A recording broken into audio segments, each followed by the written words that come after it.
Hey, it's Steve Zonard here with Mike Gaddy. We're in Southwest Florida edition of Real Estate on Record, and we're going to talk about what to do for 2025 to prepare your home for sale and get the most amount of money. What are we doing, Mike? Yeah, we're definitely decluttering. That's our first thing. Biggest thing I talk to clients about when I walk into their house is if you're not going to need it in your new house, just throw it now, because there's no sense in moving it 100 times, tucking it under a bed, and I don't even want to load up closets, because like then it makes everything look like jammed, right?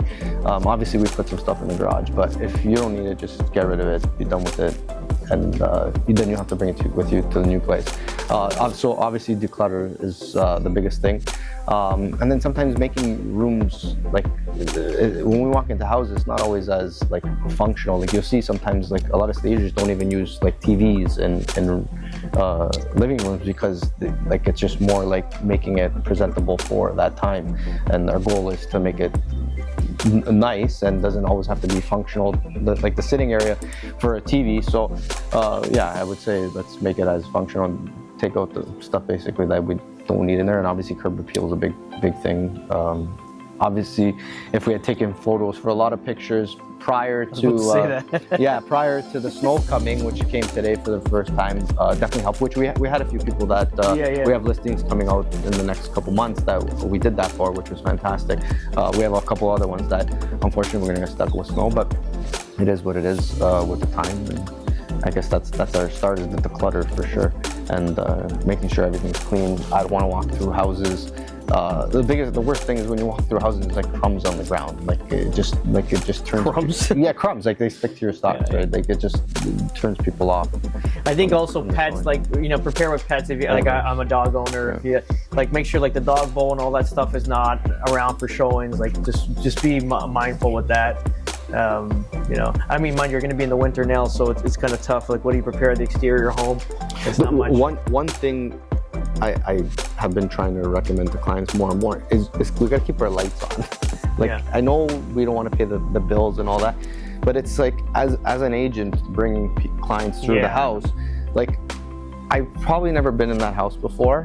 Most times I'm going to show like 3-4 houses. I don't have time to like get there ahead of the showing to turn on all the lights.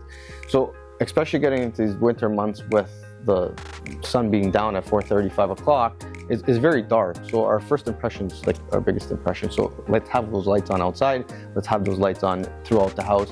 And let's not complain that we didn't turn the lights off. It's just, we want to get the house sold. Our goal is to sell the house, not to turn the lights on and off, right? So I think that's a big thing that I've noticed recently. Even another thing, like we're going into Christmas now, like don't be afraid to decorate your house for Christmas. Christmas tree, Christmas lights outside, like deck it out, because it makes the house a lot more inviting, especially outside, because it's snowy. It's not, you can't see, landscaping and all that. Like, decorate it like you normally would. I wouldn't hold back on the Christmas aspect of it. Make it feel warm and cozy and and bright, like you're saying. I agree. Yeah, that was a couple questions I've gotten from a couple clients now, because we're probably listing end of the month and getting into January. Is it okay to have Christmas decoration and photos? And I think it helps, to be honest. Go for it. Yeah. Don't be shy. Like even if they're non-Christians, people still decorate for Christmas. It's like a North American thing. They do it. The kids, they go to school and they want a tree up. So it doesn't matter what religion you are. It's neutral, right? I think also like big things always like for the lowest investment, but the biggest output is definitely painting, right? Like if you paint, for sure. Neutral tones, cleaning it up. You know the color tones, Mike, because you've designed this lovely home behind us. Chantilly lace goes a long way. Chantilly, that's an old little. I know, but it's still amazing. Everyone uses it. Yeah. Okay. So Chantilly Decorators lace. white. I don't know. There's a bunch. Benjamin Moore. Yeah, Benjamin Moore colors. But again, fresh colors, and we don't need to see every room with different color. Like unity through the house obviously helps. Even 1, 2, 3 colors, but not like feature walls everywhere. Like I think it's like their feature walls are definitely a thing still, but not like as they used to be, where you get that bright red wall. Like it's like the big feature wall. Yeah. So I think neutral tones is the way to go right now. Another thing too, some clients. We do go to the listing presentation, great house, compliment, they love it, it's good, we're going to sell it. Then we get back for photos and they have like 9 plugins Don't do the plugins and the yes, please do not. You can't, no plugins, ever plugins, because it's sort of, number one, it chokes you out. You can't be in the house because it's way overpowering.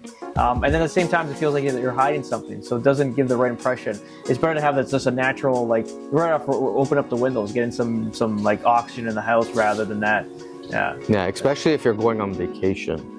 I've had a couple clients where they ended up putting those plugins, and I got feedback from the showing agents. They get choked out. They get choked out as soon as they walk in the door because no one's opened the door for a week. Please unplug them.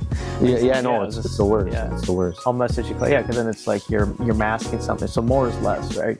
Or more is, or less is more. Less is more. Yeah. Yeah, and if there's an issue like a water leak, we gotta fix it. Like, it's not like we walk around these things. Like, those are definitely things. Like, if there's a water stain, and I know you probably fixed it a few years ago, but there's things still there. Like, we gotta make sure it's 100%. Because anyone that's walking through the house, as soon as they see that, they're gonna stop paying attention to anything else that's in the house, and all they're thinking about is that water leak, and then in their head there's something wrong with the house, right? And they basically got turned off from the rest of the house. So we got to fix anything that's like definitely an issue. 100%. For sure. Yeah. I think that's our biggest goals when we're listing in 2025. Yeah. Well, there you have it, guys. Some tips for listing your properties in 2025. We'll get you on the next one. Have a great day. Ciao.